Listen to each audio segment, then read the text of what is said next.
Tataas na kaya si Bitcoin sa all-time high nito? Yan po ang pag-uusapan natin dito sa video nito. No? We will be doing quick technical analysis and also the fundamental driven factor kung bakit siya tumataas ngayon. Grabe po talaga no, ang hype sa market na yun. But again guys, what is more important is that you study, you plan no, before engaging into any trading activities. Alright? So, kaya naman guys, bago muna tayo magsimula, no, kung bago pa lamang pala dito sa aking YouTube channel, social media accounts, I am Christian G. Osena, a junior financial analyst. Gumagawa tayo ng mga contents about trading, investing, personal finance, economics. Kaya naman mag-like ka na, mag-subscribe ka na, share mo na itong mga videos natin para makatulong din tayo sa ibang tao. Okay? So, ngayon, let us do a technical analysis on Bitcoin. Makikita nga natin dito na talagang, kumbaga, nag-breakout muna siya dyan sa ating, mini support and resistance, no, na diagonal somehow.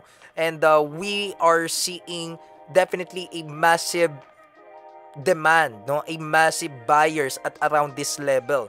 No, kasi makikita natin may resistance dito yan no, meron diyang somehow supply, no, na every time it hits the lagi po yan yung 65, 66 up to 68,000. Makikita natin dito na 69,000, makikita natin dito na somehow may mga nagbebenta, may a lot of selling pressures, no, put it here. So kaya makikita natin ngayon na talagang nagsurpass siya doon sa 69,000, doon sa 70,000, at ngayon ang mahalaga, ang napaka-importanting bagay ngayon na ginagawa ng Bitcoin is definitely staying on that 70,000 levels, no. Ibig sabihin, dapat guys, the crucial in Bitcoin, no, sa Bitcoin niya is definitely wag siyang bumaba doon sa 70,000. Okay lang maging 72 somehow 71, no, 70. But kung bababa pa siya na 69, that would put, no, on a psychological effect or impact to the traders and investors na talagang baka magbentahan ulit, no. Pero dito nakikita natin sa technical perspective na ang kailangan niya lang, number one, ma-retain niya yung 70,000 levels. Ayan, malulobot na ako. But then, ang kailangan din dito is definitely, bukod sa ma-maintain niya, is that masustain niya yung kanyang breakout, masustain niya yung parabolic move, masustain niya yung pagiging short-term uptrend niya. And that would be a catalyst na pag nag-breakout itong 72,000, 73,000 levels, so definitely, mas tataas pa ito. No, mas tataas pa yan. Again, hindi ko kayo, kumbaga, ine-encourage agad na bumili, no? Kaya nga, binabantayan natin muna, no? Ano bang dapat gawin ngayon? Bantayan muna.